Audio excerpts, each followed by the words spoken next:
고리형 글루코스를 이렇게 헤미아세탈 형성 과정의 미케즘을 활용하여 이런 식으로 이제 보시다시피 이제 만들어내는 과정을 우리가 지금 살펴보고 있죠. 근데 지금 또 하나 이 반응에서 우리가 이제 살펴볼 중요한 또 하나의 요소는 그래서 생성된 이 고리형 글루코스, 그래서 이제 디글루코파이레노즈라고 하는데 어떤 알파형도 만들어지고 베타형도 만들어진다고 했죠. 이 둘의 입체화학적인 요소를 또 하나 살펴볼 수 있습니다. 자, 그래서 원래 이 선형사슬에서도 2, 3, 4, 5가 카이럴 센터였기 때문에 이렇게 RS를 이제 판단해 봤죠. 그런 것처럼 여기는 고리에서도 마찬가지로 2, 3, 4, 5가 뭐가 된다? 그 카이럴 센터가 된단 말이에요. 여기서 2, 3, 4, 5가 카이럴 센터가 돼서 얘네들의 RS를 다 따져볼 수가 있게 돼요. 자, 근데 이때 또 하나 재밌는 건 바로 여기 있는 1번 탄소. 1번 탄소 보이세요? 이게 원래는 보시다시피 알데하이드의 1번 탄소였거든요. 근데 이 상태에서는 이 탄소가 카이럴해요, 카이럴하지 않아요? 카이럴하지 않죠. 자, 왜냐면 카이럴 하려면 탄소가 sp3 혼성을 해야 되는데 지금 여기 있는 이 탄소는 이중결합을 하기 때문에 sp2 혼성으로 표현할 수가 있죠. 그런 탄소는 뭐 R과 S를 구분할 수 없잖아요. 그래서 여기서의 이 1번 탄소는 보시다시피 카이럴리티가 없어요. 그런데 얘가 보시다시피 이렇게 5번에 붙어 있는 이 산소와 이 아세탈 형성 반응을 하게 되면 이 1번 탄소마저도 RS가 부여될 수 있는 카이럴 센터가 되는 거죠. 그래서 얘가 선형사슬일 때는 2, 3, 4, 5만 카이럴 센터인데 고리화가 되고 나면 이런 식으로 1번 탄소도 카이럴 센터가 되는 거예요. 그래서 이렇게 카이럴 센터의 개수가 선형에서보다 고리형에서 더 많이 늘어난 거죠. 마찬가지로 그냥 뭐 RS를 따지는 방법은 선형이건 고리형이건 똑같기 때문에 그냥 1, 2, 3, 4, 5, 1, 2, 3, 4, 5에 대해서 RS를 다 따져봤어요. 따져보았더니 보시다시피 2, 3, 4, 5 2, 3, 4, 5는 RS가 RSSR, RSSR로 똑같아요. 그런데 1번만 알파형이라고 하면 RS가 S가 되고요. 베타형이 되면 이 1번이 R로 결정이 된다 이런 얘기죠. 이건 뭐 내가 여러분들한테 막 가르쳐 드렸던 그 오른손 법칙 있죠? 그 오른손 법칙으로 충분히 RS를 따져볼 수 있으면 되겠습니다. 그렇다면 이렇게 만들어진 알파와 이 베타 사이의 관계는 무엇일까요? 바로 기본적으로는 다이아스테레오모죠. 우리말 번역은 뭐예요? 부분입체, 이성질체.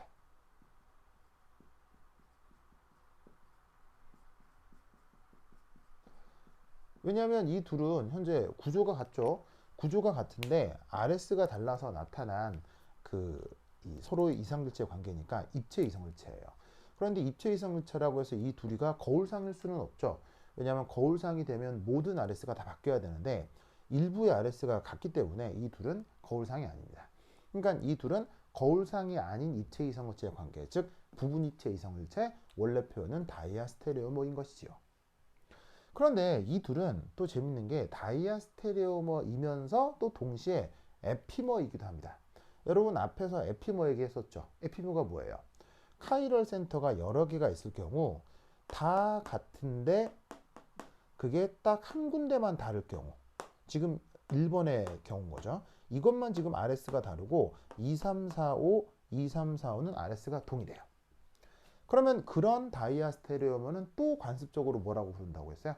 에피머라고 부른다고 했었죠. 아시겠죠? 그런데 이 또 에피머를 또 관습적으로 이 경우 어떻게 부를 수 있느냐?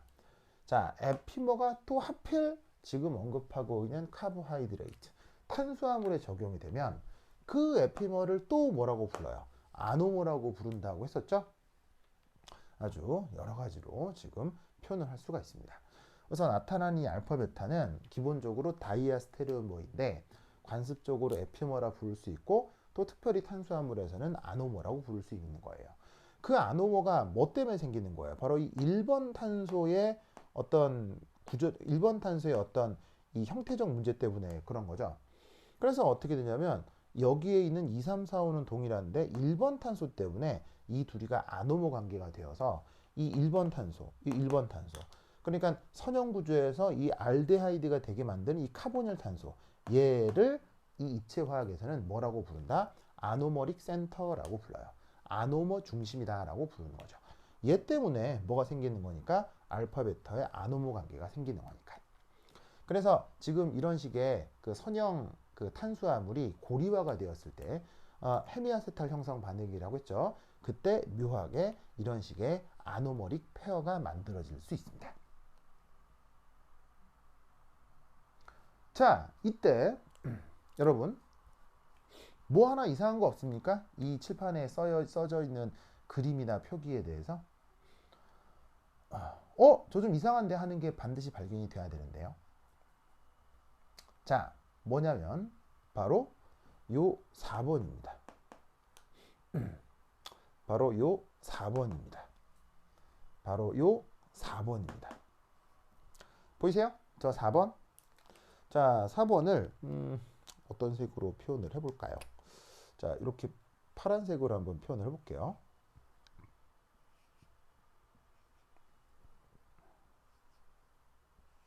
요 4번 탄소. 자, 뭐라고 했었냐면 지금 반응은 어디서만 되는 거예요? 바로 1번의 카보닐 탄소와 5번에 붙어 있는 산소 요 사이에만 반응이 되는 거죠. 그리고 2, 3, 4, 5는 무슨 변화가 있어요? 없어요? 있을 리가 없지. 반응이 전혀 안 되니까. 그래서 어떻게 되는 거냐면 2, 3, 4, 5는 지금 전혀 반응이 이루어지지 않기 때문에 선형으로 있건 고리화로 있건 2, 3, 4, 5의 상황은 변한다 안 변한다? 절대로 변하면 안 됩니다.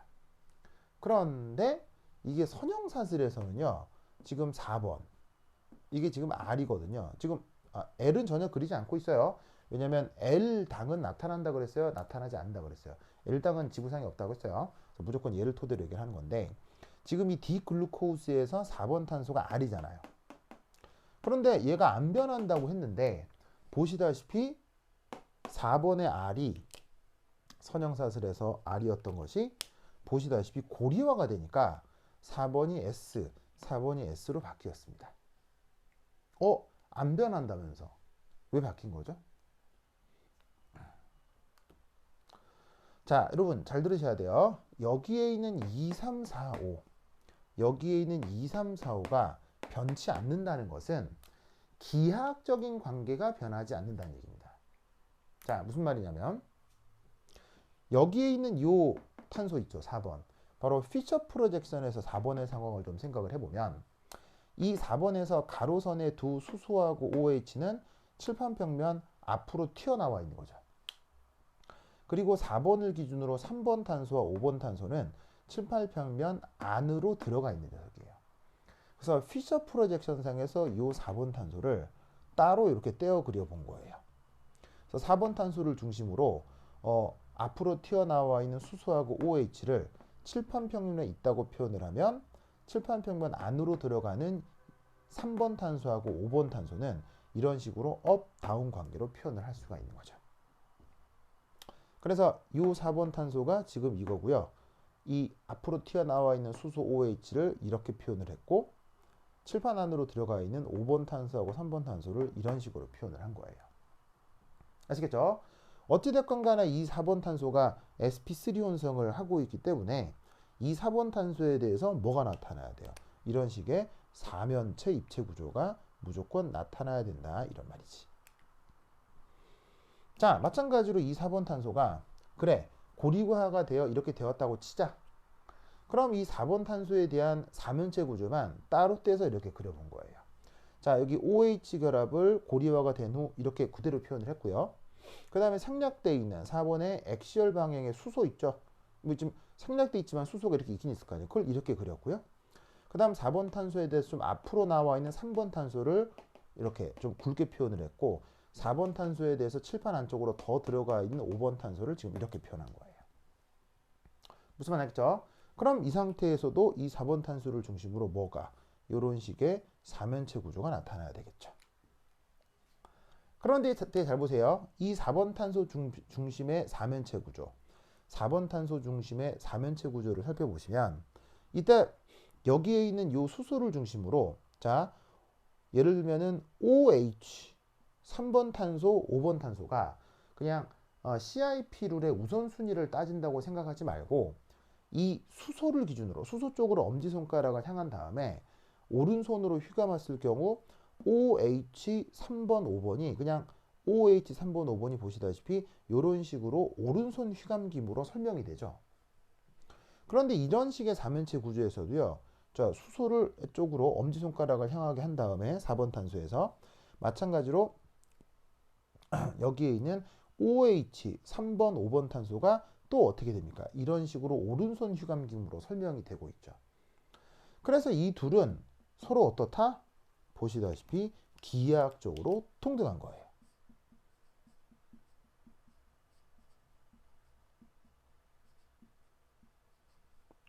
즉 중심에 있는 4번 탄소 얘를 토대로 붙어있는 수소 OH 3번, 5번 탄소 수소 OH 3번, 5번 탄소가 동일한 방식이란 얘기예요. 즉 얘를 이리 돌려서 올리면 이 둘의 기하학적 상황이 똑같기 때문에 완전히 겹쳐진다는 얘기죠. 그런데 재밌는 건 이게 선형사슬에서는 이 상태에서 만약 얘의 이 상태에서 이 녀석의 CIP 우선순위를 적용해서 RS를 따진다고 치자. 그럼 뭐가 됐건 하여튼 수소는 꼴찌고요. 이탄소에서 붙어있는 산소가 1등이겠죠. 여기 있는 3번하고 5번에 그 우선순위를 결정해야 되는데 자 봅시다. 3번하고 5번의 우선순위를 결정하려고 하면 보시다시피 이 3번에도 수소 OH가 붙어있고 이 5번에도 수소 OH가 붙어서 같죠. 자 그런데 이 5번에는 탄소가 붙어 있는데 3번에는 또 탄소가 붙어 있고 거기 OH가 붙어 있고 OH가 붙어 있는 것으로 뭐냐면 동일해요. 그런데 재미있는 건 이쪽에는 이 중심 탄소에 COOH가 또 붙어 있죠. 그렇다면 여기에 있는 이 4번 탄소에 대해서 5번 탄소하고 3번 탄소 중 어디가 우선순위가 더 빨라요? 바로 이쪽이 더 우선순위가 빠르기 때문에 3번이 우선순위가 2번이 되고 5번이 우선순위가 3번이 되는 거예요. 그렇다면 이제 여기 있는 빨간색 3번, 4번, 5번, OH 수소 이렇게 그 우선순위를 결정하는 게 아니라 CIP 룰을 적용해서 1, 2, 3에 대한 그 CIP 우선순위를 적용하면 그때 4번 쪽으로 엄지손가락을 향하고 오른손으로 휘감았을 때 1, 2, 3의 회전 방향이 설명이 되니까 이 4번 탄소는 열려져 있는 피셔 프로젝 현상에서는 R로 표현이 될 거란 말이에요. 그런데 이 4번 탄소가 기하학적으로 동등해요. 고리를 이루고 있더라도. 그런데 이때 여기서 또다시 CIP 우선순위를 결정한다고 치면 뭐가 됐건 수소는 꼴찌일 거고 붙어있는 산소는 무조건 우선순위가 1번이겠죠. 원자번호가 크니까. 이제 이 3번하고 5번에 대해서 우선순위를 따져야 되는데 이게 3번 탄소고 이게 5번 탄소죠. 근데 여기서 보시면 3번 탄소에는 OH 탄소가 붙어 있죠. 5번 탄소에도요. 보시다시피 탄소가 붙어 있는데 여기는 OH가 아니라 O알킬 그룹이 붙어 있죠. 그러니까 이 4번 탄소에 대해서 3번 탄소하고 5번 탄소 중 누가 우선순위가 더 커요? 여기는 OH가 붙어 있을 자리인데 여기는 O 탄소가 붙어 있으니까 이쪽의 우선순위가 더 커진다는 얘기죠. 그래서 이 경우는 3번, 5번에서 5번이 우선순위가 더 커지고요. 3번이 우선순위가 작아지는 거예요. 그렇다면 이때 여기 있는 4번 쪽으로 엄지손가락을 향하고 오른손으로 그러니까 손으로 휘감았을 경우 1, 2, 3을 휘감으려 한다면 이때는 오른손으로 감아야 돼요? 왼손으로 감아야 돼요? 이때는 왼손으로 감아줘야 된다 이런 말이에요.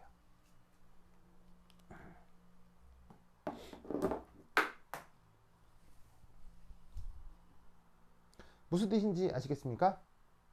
그래서 지금 여기에 있는 이 4번 탄소 그리고 여기 있는 이 4번 탄소는 보시다시피 기하학적으로 동등하지만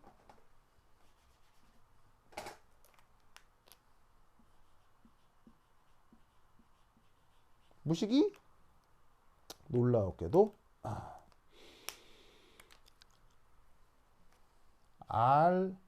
RS는 다르게 되는 거예요. 알겠죠? 이거 아주 놀라운 사실입니다. 이게 놀라운 거라기보다는 이 RS라고 하는 건 절대 배열이에요. 무슨 말이냐면 RS라고 하는 건 그 분자가 어떤 과정으로 합성되어서 만들어졌냐로 RS가 결정되는 게 아니라 그냥 주어져 있는 그 분자 자체에서 결정이 된 거예요.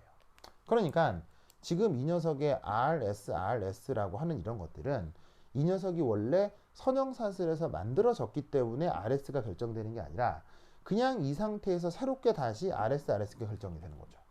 그러면 다행스럽게도 이런 식으로 RS가 이렇게 변치 않는 자리들도 있겠지만 이렇게 고리화가 돼서 구조 자체가 달라져 버리게 되면 주변의 기하학적인 상황은 동등하다 하더라도 주변의 CIP 우선순위 배열이 바뀌면서 보세요. 아까 열린 사슬에서는 3번 탄소가 우선순위가 더 컸잖아요. 그런데 고리화에서는 오히려 5번 탄소가 우선순위가 더 크죠. 3하고 5번 탄소를 비교했을 때. 그래서 어떻게 된다? 기하학적으로 동등하다 하더라도 고리화 후 이렇게 RS는 달리 나타날 수 있다는 얘기예요. 그러니까 지금 여기에서 4번 탄소에 RS가 바뀌었다고 해서 4번 탄소에서 무슨 화학 반응이 일어났느냐? 그런 식으로 생각하면 안 된다 이런 얘기지. 무슨 뜻인지 아시겠죠? 그래서 지금 이 반응은 여기에 있는 선형 글루코스가 고리형이 되는 과정을 헤미아세탈 형성 반응으로 설명할 수도 있지만 그건 그거고 그래서 나타나는 이 두 아노머 사이에 이 입체화학적인 관계까지 이렇게 파악할 수 있어야 됩니다. 아시겠죠? 그래서 이 사실을 또 인식할 수 있어야 됩니다. 자, 필기 마무리하세요.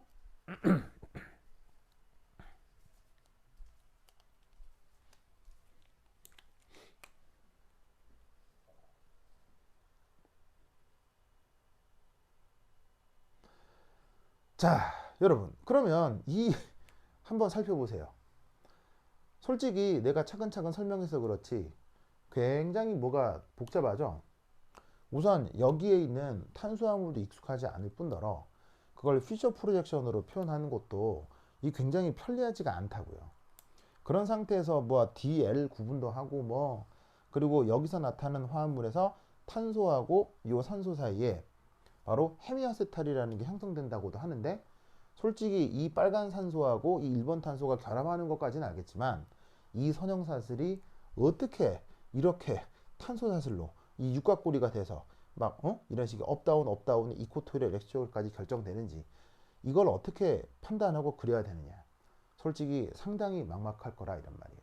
만약 여러분들이 진짜로 이렇게 딱 선생님이 그 보시다시피 구조를 주고 이 녀석에 대한 만들어진 생성물 고리 구조를 그려보고 거기에서 어떻게 아노머가 생기는지 설명해 보라 라고 했을 때 이 그림을 여러분들이 그대로 온전하게 생산해서 그려낼 수 있겠냐는 거예요. 쉽지 않을 거예요. 보시다시피 기하학적으로 동등한데 RS가 바뀌질 않나 무슨 말 알겠죠? 그러니까 이런 걸 보면 지금 정신머리가 한탱이도 없다 이런 말이죠. 그렇다면 여러분이 없는 정신이 과거 화학자들도 이거 보고 정신이 차려지겠어요? 불가능하겠죠. 그래서 또 우리의 과거 선배 화학자들이 이 녀석을 이렇게 바꾸는 그 논리를 그림으로 표현하는 또 어떤 이해 과정에 대한 그것들을 만들어 두신 게 있어요. 그래서 어떻게 된다? 지금 이 녀석이 이렇게 고리화가 될 때 어떻게 하면 이런 식으로 이 1, 2, 3, 4, 5번의 이런 입체 화학들을 판단할 수 있겠느냐. 왜 얘는 업이고 다운이고 이런 식의 어떤 것들이 나타나냐. 그것을 판단하는 어떤 방법이 있을 수가 있습니다. 그게 어떻게 나타나는지 곧 살펴보도록 하겠습니다. 자, 칠판 정리하시고요. 필기 마무리하시기 바랍니다.